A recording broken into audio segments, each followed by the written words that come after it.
ఏపీలో కూటమి గెలవడంతో తెలుగు సినీ పరిశ్రమ ఊపిరి పీల్చుకుంది. గత 5 ఏళ్ల వైసీపీ పాలనలో సినీ పరిశ్రమపై చాలా రకాల పెత్తనం సాగింది.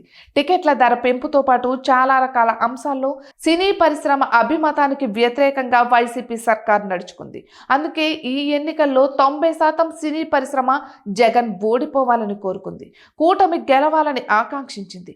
అయితే ఇప్పుడు కూటమి అధికారంలోకి వచ్చి 8 నెలలవుతున్నా సినీ పరిశ్రమకు సంబంధించి ఎటువంటి నిర్ణయాలు జరగడం లేదు. ముఖ్యంగా సినీ ప్రముఖులకు పదవులు రాలేదు. అదే తెలంగాణ ప్రభుత్వంలో దిల్ రాజు లాంటి వ్యక్తికి కీలక పదవి ఇచ్చారు. కానీ ఏపీలో మాత్రం ఫిల్మ్ డెవలప్మెంట్ కార్పొరేషన్ వంటి పదవులను ఇంతవరకు భర్తీ చేయలేదు.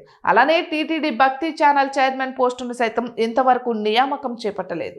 ఇక దీంతో చాలా మంది ఆశావాహులు ఎదురు చూస్తున్న తెలుగుదేశం పార్టీకి సంబంధించి దర్శకుడు రాఘవేంద్రరావు, నిర్మాతలు అశ్విని దత్, ఘట్టమనేని ఆదిశేషగిరిరావు, సీనియర్ నటుడు మురళీమోహన్ వంటి హేమాహేమీలు ఉన్నారు.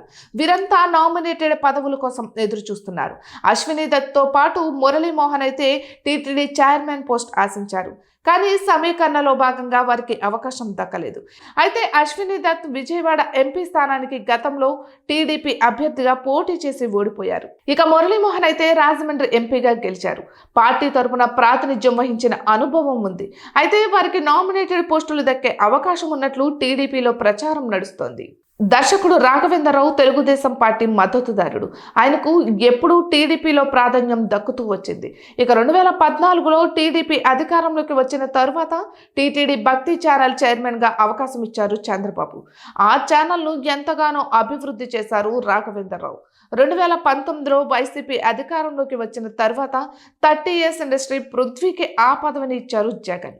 కానీ ఆయన పెద్దగా ప్రభావం చూపలేకపోయారు. పైగా వివాదాల్లో చిక్కుకున్నారు. అయితే సినీ పరిశ్రమకు చెందిన ఆ నలుగురికి నామినేటెడ్ పదవులు దక్కుతాయని టీటీడీ వర్గాల్లో ప్రచారం నడుస్తోంది.